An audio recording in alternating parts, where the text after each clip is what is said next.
हरिः ॐ। कृष्णः असि आखरे स्थः आखरे स्थ इत्याखरे स्थः अग्नये त्वाजुष्टं प्र उक्षामि वेदिः असि बर्हिः खेत्वा जुष्टां प्र उक्षामि बर्हिः असि सृग्भ्य इति सृकभ्यः त्वाजुष्टं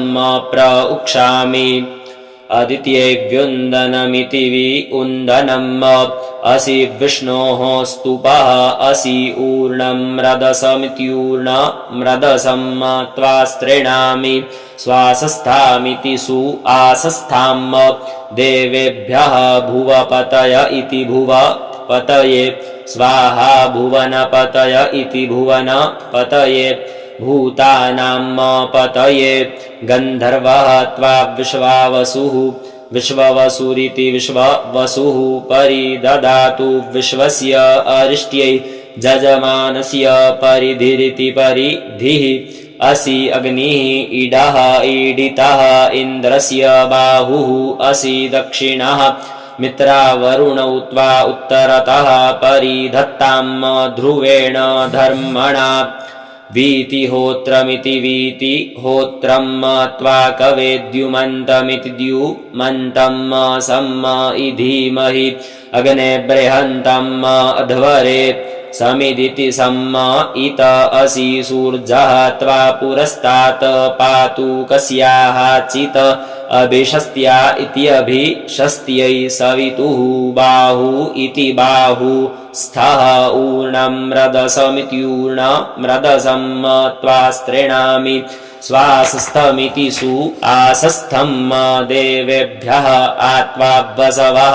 रुद्राः आदित्याः सदन्तु घृताचि असि जुहुः नाम्ना सा इदं प्रियेण धाम्ना प्रियं सदः आसीद उपभृदित्युपभृत ध्रुवा ध्रुवा असदन्न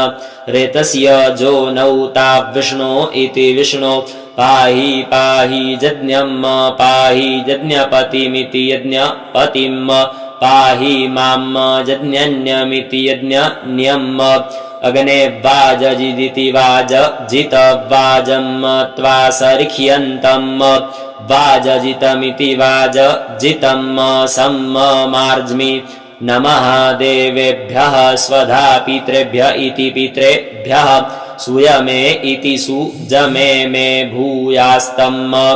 अस्कन्नम् अद्य देवेभ्यः आज्यं सम्भ्रियासम् अङ्घ्रिणा विष्णो इति विष्णो मात्वा अवक्रमिखम् वसुमतीमिति वसुमतिम् अग्ने ते छायाम् उपस्थेखम् विष्णोः स्थानम् असि इतः इन्द्रः वीर्जम् अकृणोत ऊर्ध्वः अध्वरः आस्थात् अग्ने वेहे होत्रं वेहे दूत्यम् अवतां त्वां द्यावा पृथिवी इति द्यावा पृथिवी अवत्वं द्यावा पृथिवी इति द्यावा पृथिवी स्विष्टकृदिति स्विष्टकृत देवेभ्यः इन्द्रः आज्येन हविखा भूत स्वाहा सम्म ज्योतिखा ज्योतिः मयि इदम् इन्द्रः इन्द्रियं दधातु अस्मान् रायः मघवान इति मघवानः सचन्ताम् अस्माकं सन्तु आशिख इत्याशिखः सत्याः नः सन्तु आशिख इत्याशिखः उपहूतेत्युपहूता पृथिवी माता उपमाम् पृथिवी माता वयताम् अग्निः आग्निध्रात स्वाहा उपहूत इत्युपहूतः द्यौः पिता उपमाम् द्यौः पिता वयताम् अग्निः आग्निध्रात स्वाहा प्रतिगृह्णामि अग्नेः त्वा आस्येन प्रअश्नामि एतं ते देव सवितः यज्ञं प्र आहुः बृहस्पतये ब्रह्मणे तेन यज्ञम् अवतेन यज्ञपतिमिति यज्ञपतिं तेन माम् अव मनः जूतिः जुखताम् आज्यस्य बृहस्पतिः जज्ञम् इमम् तनोतु अरिष्टम् जज्ञम् सम्म इमम् दधातु विश्वे देवासः इह मादयन्ताम् ॐ प्रतिष्ठ एखाते अग्ने समिदिति सम्म इत तया वर्धस्व च आचप्यायस्व वर्धिखीमहि च वयम् आचप्यासिखीमहि सस्रे वाग्गुसमिति सस्रे वाग्गुसम् वाजजितमिति वाजजितम् अग्निहोमयोः उज्जितिमिति उत जितिम् अनु उत जेखम् वाजस्य मा प्रसवेनेति प्रसवेन प्रऊहामि अग्निहोमौ तम् अपनुदताम् आज्यस्य एनम् प्रसवेनेति प्रसवेन अपऊहामि इन्द्राग्न्योः इन्द्राग्नि इति इन्द्राग्नि वसुभ्य इति वसुभ्यः त्वा रुद्रेभ्यः आदित्येभ्यः सम्जानाथाम् द्यावा पृथिवी इति द्यावा पृथिवी मित्रा वरुणौ त्वा वृष्ट्या अवताम् व्यन्तु वयः अक्तम् रिहाणाः मरुताम् प्रेखतीः गच्छ वशा प्रश्निः भूत्वा दिवम् गच्छ ततः नः वृष्टिम् आवह चक्षुःपाः चक्षुः पा इति चक्षुः पाः अग्ने असि चक्षुः मे पाहि जम्म परिधिमिति परिधिम् पज्जधत्ता इति परि अधत्ताः अग्ने देव पणिभिरिति पणिभिः गुज्जमानः तम् ते एतम् अनुजोघम् भरामि एखः न इत त्वत् अपचेतयाता इति अपचेतयातै अग्नेः प्रियम् पाथः अपि इतम् सग्गुस्रवभागा इति सग्गुस्रवभागाः स्थ इखा बृहन्तः प्रस्तरेष्ठाः प्रस्तरेस्था इति प्रस्तरेस्थाः परिधेया इति परिधेयाः च देवाः इमाम् वाचम् अभिविश्वे गृह्णन्तः आसद्येत्या सद्य अस्मिन् बर्हिखीमादयध्वम् स्वाहा वाट घृताची इति घृताची स्थः धुर्जौ पातम् सूम्ने इति सूम्ने स्थः सूम्ने माधत्तम् जज्ञ नमः च ते उप च जज्ञस्य शिवे सम्मतिष्ठस्व स्विष्ट इति सु इष्टे मे सम्मतिष्ठस्व अग्ने अदब्धायो इति अदब्ध आयो अशीतम अशीतमेत्यशीतम पाहि मादिद्योः प्रसित्या इति प्रसित्यै दुरिष्ट्या इति दुः इष्ट्यै दुरधमन्या इति दुः अधमन्यै अविखम्मानः पितुम् क्रेणु सुखदा सुसदेति सुसदा जो नौ स्वाहा वाट अग्नये संवेशपतय इति संवेश पतये स्वाहा सरस्वत्यै जशो भगिन्या इति यशः भगिन्यै स्वाहा वेदः असीजेन त्वम् देव वेद देवेभ्यः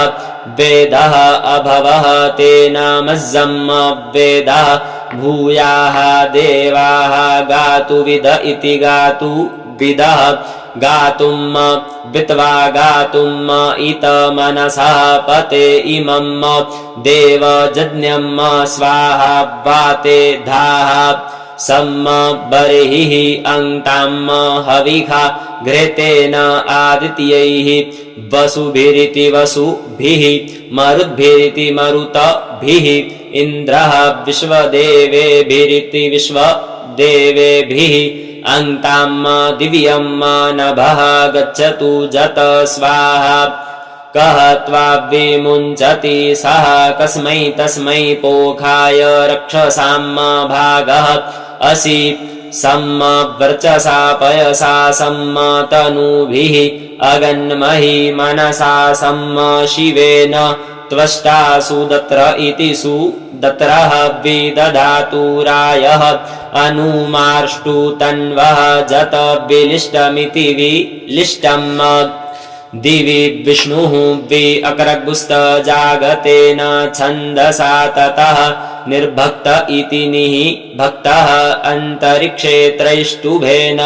त्रैस्तुभेनेति त्रैस्तुभेन पृथिव्यां गायत्रेण अस्मात् अन्नात् अस्यै प्रतिष्ठायाः प्रतिष्ठाया इति प्रतिष्ठायाः अगन्म स्वरिति स्वः सम्मा ज्योतिषा अभूम स्वयंभूरिति स्वयं भूः असि श्रेष्ठः रश्मिः वर्चोदा इति वर्चः दाः असि वर्चः मे देहि सूर्यस्य आवृतमित्यावृतम् अनु आवर्ते अग्ने गृहपत इति गृहपते सुगृहपतिरिति सुगृहपतिः त्वया अग्ने अहं गृहपतिनेति गृहपतिना भूयासम् सुगृहपतिरिति सुगृहपतिः त्वं मया अग्ने गृहपतिनेति गृहपतिना भूयाः अस्तूरिणौ गारेह पत्यानीति गारेह पत्यानि सन्तु शतं महिमाः अचारिकं तत अशकं तत मे अराधि इदम् अहं जः एव अस्मि सः अस्मि अग्नये कव्यवाहनायेति कव्यवाहनाय स्वाहा सोमाय